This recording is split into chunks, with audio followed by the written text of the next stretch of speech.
Hello everyone, সকাল সকাল বাড়িতে কুটুম এসে গেছে নেহাদের বার্থডে যেহেতু, তো আমিও সকাল সকাল চলে এসেছি। না, আমি এখানেই ছিলাম, সকালে একটা কাজের উপলক্ষে বেরিয়েছিলাম। আর আমার না একটু লেট হয়ে গেছে, তাই মুখটা দেখলেই বুঝতে পারছেন যে কতটা রেগে গেছে। অনেক কষ্টে রাগ ভাঙিয়ে মুখে একটু হাসি আনতে পেরেছি। আর কাজটা এমনই দিনে পড়েছিল যে না করলেই নয়। আর এদিকে এসে দেখি জন্মদিন বাড়িতে তখনও শাশুড়ি ঝাড় দিচ্ছে। আর এইদিকে নেহাদের বৌদির হাসিটা দেখতে পাচ্ছেন। ওইদিকে মা কি করছে দেখি, ও বাবা, মা তো দেখি এখানে সেজে গুজে একদম পুরো রেডি হয়ে গেছে। আর মাকে এই নতুন ড্রেসটা পরে কেমন লাগছে আপনারা কিন্তু সবাই কমেন্টে জানাবেন।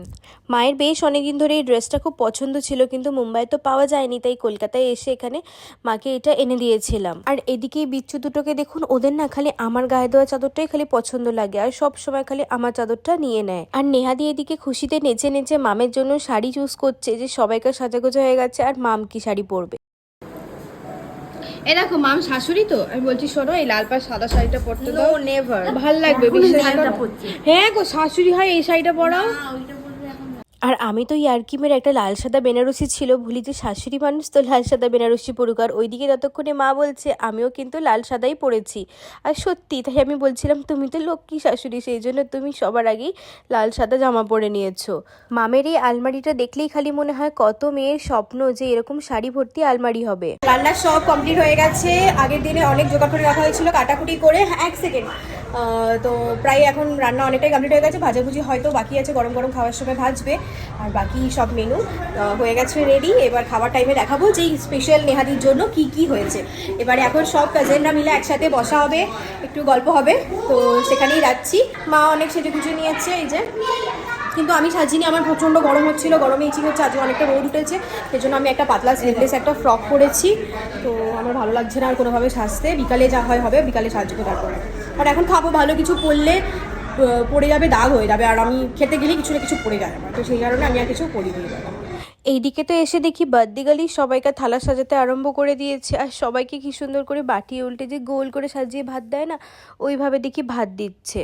আমি দেখে বার্থডে গালের থেকে ইন্সপায়ার্ড হয়ে হাতে করে কটা লেবু নিয়ে সবাইকে লেবু দিতে চলে গেলাম, কারণ এর চেয়ে বেশি কাজ হয়তো আমি আর করতে পারবো না, তাই লেবুগুলোই দিয়ে দিচ্ছি।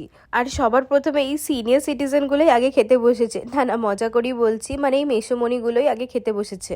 আর ততক্ষণে বাইরে একটা কান্নার আওয়াজ আসছে দেখে দৌড়ে গিয়ে দেখি এইদিকে মাম্মা চলে এসছে, মানে ওই ছোট মামার মেয়ে এসছে। আর ও কাঁদছে, কারণ ওর আসতে অনেকটা লেট হয়ে গেছে আর সব অনুষ্ঠান চালু হয়ে গেছে, সেই জন্য ওর দুঃখ লেগেছে। যাই হোক, অনেক কষ্টে মা থামাতে পেরেছে মুনুর কান্নাটা। আর এদিকে তখন মাছ আর মাংসগুলো তোলা হচ্ছে। আমি তো এইগুলো রং দেখেই খালি পাগল হয়ে যাচ্ছি যে কখন খাবো। আমি নিজেকেই রং দেখে আর ধরে রাখতে পারিনি। আর মাংসটা পুরোটাই রনি দাদা বানিয়েছে, কি দারুণ দেখতে হয়েছে। আমার হাতে 3টে লেবু বেঁচে গিয়েছিলো, তাই মামকে জিজ্ঞেস করছিলাম লেবু খাবে, তো মাম বললো না না, এখনও ভাত খাওয়াই হয়নি।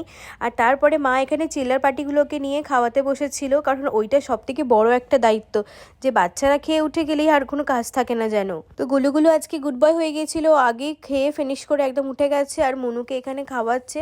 বাকি সবাই প্রায় ঠিকঠাক মতো খেয়ে নিয়েছে। কোন দিকে কে যাবে বলুন তো? এইদিকে খাওয়ার ঝামেলাটা মিটলো, তো এসে দেখছি এইদিকে ঝামেলা বেঁধে গেছে। এদিকে গুলুগুলো এখন উঠতে দিচ্ছে না মনুকে ওপরে, তো সেই নিয়ে এদের দুজনকার মারপিট চলছে।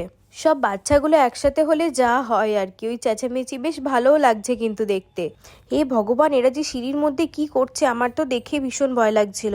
ফাইনালি এখন বার্থডে গার্লের প্লেট সাজানো হচ্ছে, আর সেটা মাম যত্ন করে সুন্দর করে সাজিয়ে দিচ্ছে আগে। আর সাথে সাথে এই পাশে আরও সবাইকার জন্য তোলা হচ্ছে মাছ মাংস বাকি সব কিছু। তো এখানে পুরো প্লেট সাজিয়ে বার্থডে গার্ল বসে পড়েছে। আর চলুন দেখে নিই যে কি কি মেনু হয়েছে। এখানে হচ্ছে উচ্ছে ভাজা, বেগুন ভাজা, পটল ভাজা, আলু ভাজা, আর হয়েছে চিংড়ি মাছ দিয়ে বরবটি চচ্চড়ি, আর সাথে ঘি নুন তো আছে। এদিকে মাছের মাথা দিয়ে ডাল, মাছের কালিয়া, আর হয়েছে চিকেন, আর সাথে আছে আমের চাটনি, পাঁপড় আর মিষ্টি। আর প্রথমেই সব ভাজা থেকে একটু একটু করে নিয়ে আগে খেয়ে নিচ্ছে। এইটা দেখে না আমার ছোটোবেলার কথা মনে পড়ে গেল। ছোটোবেলায় না জোর করেই সব ভাজাগুলোকে দিয়ে খেতে হতো, আমি তো কিছুতেই খেতে চাইতাম না। আর এদিকে নেহাদির খাওয়া হয়ে গেছে, আর ততক্ষণে আমরা সব দাদা বোনেরা একসাথে খেতে বসে গিয়েছিলাম। ওইদিকে মা মামেরা একসাথে বসেছে, আর আমি ভেতরে এখানে এসির মধ্যে বসে পড়েছিলাম, বিশাল গরম হচ্ছিল তাই। আর আমার খাওয়া দেখে সবাই প্রচণ্ড হাসাহাসি করছিল, কারণ আমি যত না খাচ্ছি তার থেকে বেশি নুন নিয়ে খাচ্ছিলাম বারবার। আর এদিকে দেখুন গন্ধরাজ লেবু নিয়ে একটা বসে গেছি মাছের মাথা দিয়ে, আর গন্ধরাজ লেবু চিপে খেতে এত দারুণ লাগছিল যে কি বলবো। আর মাংস তো আমি খেতে বসার আগেই একটু খেয়ে নিয়েছিলাম, কারণ এত দারুণ দেখতে হয়েছিল যে আমি নিজেকে আর আটকে রাখতে পারিনি। তাই ভাবলাম যে এখন আর চিকেনটা খাবো না, আবার রাতে খাবো, মাছটাকে খেয়ে নিই। আর আমিও তো একটা বড় সাইজের নরম তুলতুলে এদিকে চর্বিযুক্ত একটা পেটি নিয়ে নিয়েছি। আর মাছের পেটির এই তেলতেলে জায়গাটা কার কার খেতে ভালো লাগে আমাকে কিন্তু কমেন্টে জানাবেন। আমার তো খাওয়া কমপ্লিট, আর বাইরে বেরিয়ে এসে দেখি মা আর মামের কি অবস্থা। মা তো পুরো লিপস্টিকটাকে মুখে মাখামাখি করেছে। আমি শুধু একবার মুখটা দেখাতে বললাম মাকে, আর এখনো বলিনি। এই ভিডিওটা দেখার পরে মার তো আমি খাবো এটা নিঘাত একদম। দুপুরে খাওয়া দাওয়ার পরেই চলে গিয়েছিলাম এখানে ডেকোরেশনের জন্য রেডি করতে, সন্ধেবেলা কেক কাটা হবে। আর এত গরম লাগছিল, যেহেতু বেলুন ফোলানো হচ্ছিল তার জন্য কোনো রকম পাখা চালাতে পারিনি। আর গরমে না পুরো সেদ্ধ হয়ে যাচ্ছিলাম। হ্যাঁ, তবে মনু কিন্তু আমাদের অনেক সাথ দিয়েছে, হাতে হাতে বেলুন এনে দিচ্ছিল, রিবন দিয়ে সাজিয়ে দিচ্ছিল। আর এখানে নিচে যার অবস্থা দেখতে পাচ্ছেন, প্রচন্ড ধুলো ধুলো হয়ে গেছে চারিদিকে। আর বাড়ির মধ্যে যে সব থেকে লম্বা মানুষ ছিল তাকে ধরে বেঁধে এনেছি এই বেলুনগুলোকে লাগিয়ে দেওয়ার জন্য। আমরা তো হাত পাচ্ছিলাম না কেউই। আর আইডিয়াটা কার ছিল ডেকোরেশনের, আর ডেকোরেশন করার পরে কীরকম লাগলো দেখতে, সেই সবটাই দেখাবো নেক্সট পার্টে।